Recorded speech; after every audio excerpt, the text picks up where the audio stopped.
Assalamualaikum warahmatullahi wabarakatuh. Perkenalkan, saya Santi Apriliwati dari kelompok 8. Baiklah, di sini kami dari kelompok 8 akan menjelaskan tentang sistem informasi manajemen, di mana di dalamnya terdapat 3 poin atau 3 topik yang akan dijelaskan. Baiklah, saya akan menjelaskan materi yang pertama, yaitu tentang konsep dasar sistem informasi manajemen atau SIM. Baiklah, langsung saja. Sebuah informasi berasal dari data yang kemudian diproses menjadi sebuah informasi. Dahulu informasi dicatat, kemudian diarsipkan supaya dapat mudah dicari ketika dibutuhkan.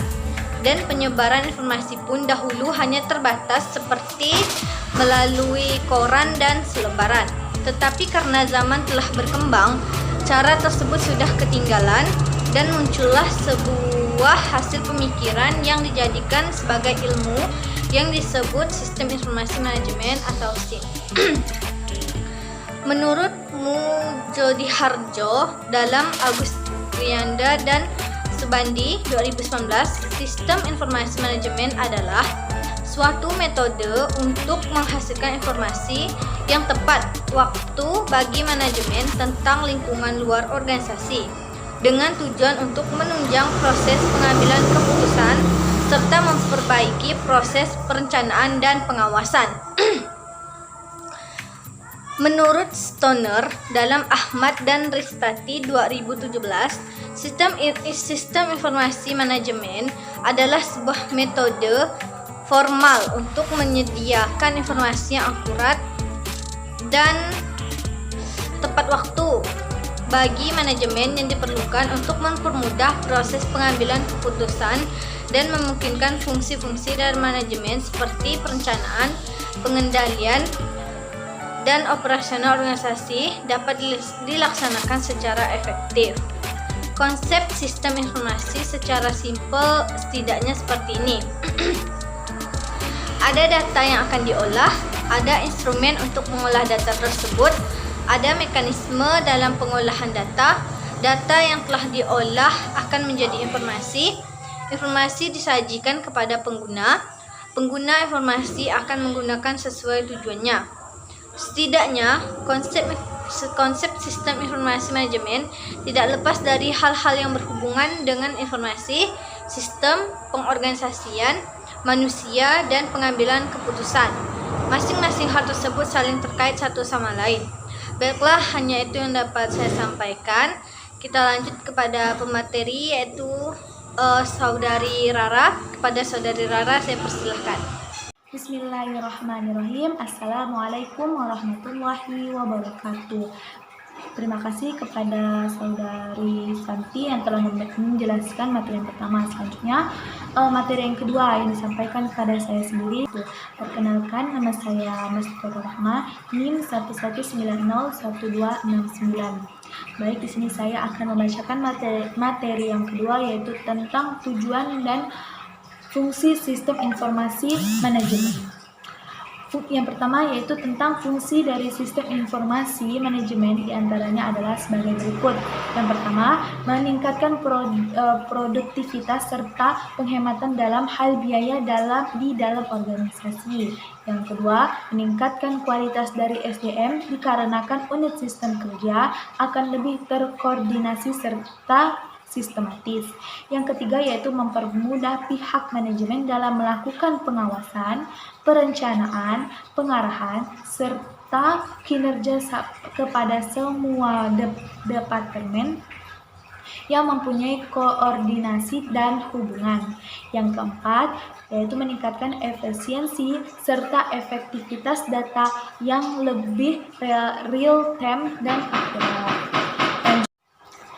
Selanjutnya yaitu tentang tujuan sistem informasi suatu manajemen, diantaranya adalah sebagai berikut. Yang pertama, menyediakan layanan informasi dalam penghitungan produk, harga pokok jasa, maupun tujuan lain yang menjadi target manajemen. Yang kedua, menyediakan layanan yang dapat dipergunakan menjadi media pengendalian perencanaan, evaluasi, serta sebagai sarana perbaikan berkelanjutan. Yang ketiga, menyediakan informasi pendukung yang dapat digunakan untuk analisis dan pengambilan keputusan suatu perusahaan.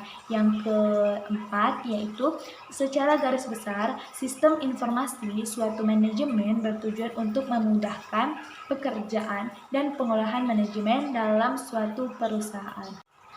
Baik, itulah materi yang kedua yang bisa saya sampaikan. Apabila ada kesalahan, apabila ada kata-kata yang salah, mohon maaf.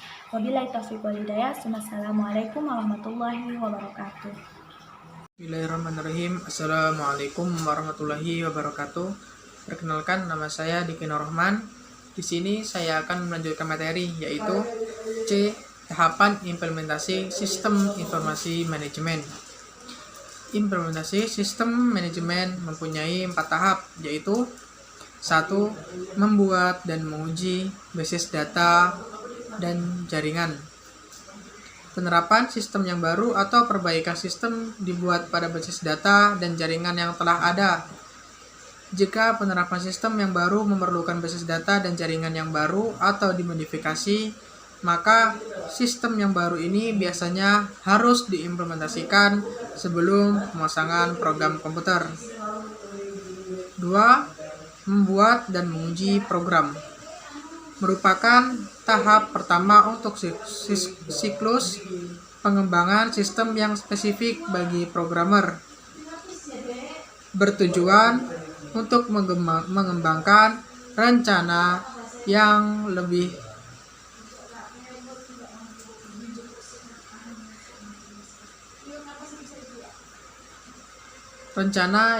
rinci dalam pengembangan dan pengujian program komputer yang baru. 3. Pemasangan dan menguji sistem baru. Tahap ini dilakukan untuk meyakinkan bahwa kebutuhan integrasi sistem baru terpenuhi. 4. Mengirim sistem baru ke dalam sistem operasi. Tujuan tahap ini adalah untuk mengubah secara perlahan-lahan sistem lama menjadi sistem baru, sehingga perlu dilakukan pemasangan basis data yang akan digunakan pada sistem baru. D. Komponen sistem informasi manajemen. Perencanaan sebuah sistem informasi manajemen melibatkan komponen berikut. 1. Manusia. Di dalam sebuah sistem, manusia merupakan peran yang sangat penting. Peran dari manusia adalah merancang, mengolah, mengoperasikan, membangun, dan menggunakan sistem tersebut. 2. Informasi. Sistem informasi manajemen dibuat oleh manusia untuk menghasilkan informasi dari data yang bersifat mentah, sehingga menjadi data yang dapat diolah dan dapat berguna bagi bisnis. 3. Sistem. Sistem informasi manajemen adalah sebuah sistem besar di mana terbentuk dari beberapa subsistem yang berbeda tugasnya, tetapi saling terhubung dan terintegrasi. 4. Organisasi manajemen. Sebuah usaha dan bisnis membentuk organisasi manajemen untuk mencapai tujuan dari usaha dan bisnisnya. Fungsi dari organisasi manajemen sendiri adalah untuk mengorganisir, melaksanakan, merancang, dan mengontrol operasional perusahaan atau organisasi. Yang terakhir, 5. Mengambil keputusan. Mengambil keputusan dapat diambil apabila bisnis tersebut memiliki informasi yang relevan dan dapat dipertanggungjawabkan. Seorang pebisnis maupun pengusaha tidak dapat mengambil keputusan dengan baik apabila tidak ada sistem informasi manajemen sebagai wadah untuk mengelola informasi. Sekian dari saya. Kami dari kelompok 8, apabila ada kesalahan kami mohon maaf. Mungkin ini saja yang dapat kami sampaikan. Assalamualaikum